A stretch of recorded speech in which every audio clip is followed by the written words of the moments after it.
उसके ऊपर बोलना का मुझे दुस्साहस नहीं करना चाहिए, परंतु आप कह रहे हैं तो मैं दो शब्द कह लेता हूँ। देखिए, बाबा साहब के जीवन से सभी प्रभावित हैं। उन्होंने जो बचपन से और अपने सारे जीवन भर जो संघर्ष किया, जो कठिनाइयों का सामना करा, उसके बाद जो मैं निचोड़ समझता हूँ बाबा साहब के और अम्बेडकरवाद के बारे में, कि उन्होंने सब कुछ सहते हुए भी संविधान जब मौका बना बनाने का, तो कहीं भी कटुता का अनुभव नहीं करा। जैसा आप एग्री करेंगे कि कहीं कटुता का कहीं भी वातावरण उनमें संविधान में नहीं है, और उन्होंने जो आत्मा है संविधान की वो प्रियम्बल है, और प्रियम्बल में उन्होंने जो दे दिया है वही सब कुछ है। कोई बौद्ध धर्म है, कोई सारा संसार के सभी धर्मों का निचोड़ है। तो अगर हम संविधान को केवल प्रियम्बल ही देख लें, जैसा आपने कहा, वो ही उसको सही रूप से कार्यान्वयन करने समझ लें, तो कोई जैसे लिबर्टी, इक्वलिटी, फ्रेटर्निटी या डिग्निटी, ये चार शब्द ऐसे हैं जो हर शब्द में इसमें सब समावेश है। अगर हम यही देखें कि सबको लिबर्टी, इक्वलिटी, फ्रेटर्निटी या इंडिविजुअल डिग्निटी मिल जाए, तो वही हमारा कर्तव्य है। सारे हर नागरिक का यही कर्तव्य होना चाहिए। सारे धर्म का निचोड़ है संविधान। इसलिए नरेंद्र मोदी साहब कहते हैं कि संविधान मेरा धर्म ग्रंथ है। जो का करते हैं, तो मैं भी कहता हूँ कि संविधान मेरा धर्म ग्रंथ है। आप भी कोई भाषा बोल रहे हैं जो मैं बोलता हूँ, तो ऐसे बोलने बड़ी प्रसन्नता होती है। मगर फिर मैंने संविधान के साथ में जो खिलवाड़ करना चाहते हैं उनको आप डांटते नहीं हैं। यही मेरा उनका माननीय प्रधानमंत्री के बीच में मतभेद है कि आप डांटते नहीं। जो संविधान की बुराई करता है, उसका देशद्रोही का काम करता है, उसके खिलाफ भी कार्रवाई होनी चाहिए। बिना उसके तो हो नहीं। संविधान बदला जाएगा, संविधान बदला जाएगा, जो बिना बात के कन्फ्यूजन पैदा किए हमारे दलित भाइयों के बीच में ये संविधान बचाना है, संविधान बचाना है। तो मैं कहता हूँ संविधान खत्म करने वाला कोई इस देश में अब पैदा नहीं हुआ, क्योंकि ये संविधान के एक जात का नहीं है, ये किसी धर्म का नहीं है, ये सभी धर्मों का निचोड़ है।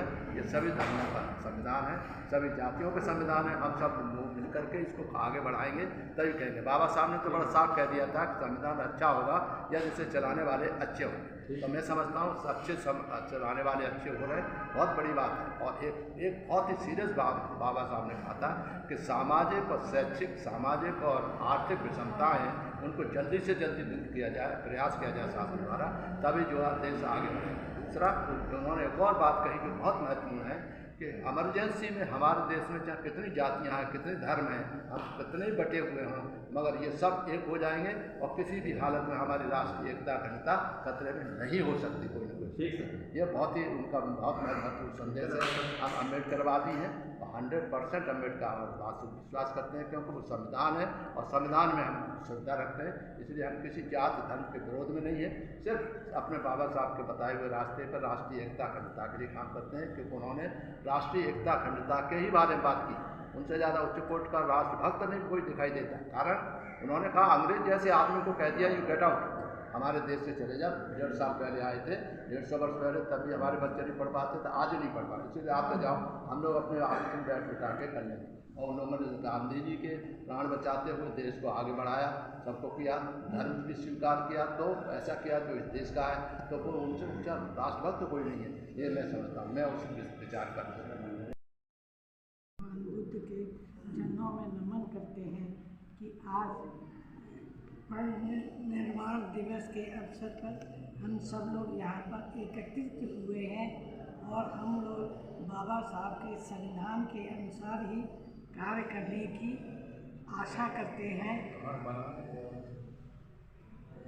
अभी हमारे न्यायमूर्ति साहब ने जो कुछ भी कहा उसके ऊपर जो कार्य है वही किए जाएं तो ये देश संपन्न होगा। भक्ति 11 बुद्ध विहार ऋषभदार पार्क लखनऊ। आज हम सभी लोग बोधिसत्व बाबा साहब भीमराव अम्बेडकर जी के परिनिर्वाण दिवस के पूर्व दिवस में जो 66वां परिनिर्वाण दिवस है, उस उपलक्ष्य में डॉक्टर अम्बेडकर विकास सेवा संस्थान ने कवि सम्मेलन का आयोजन किया।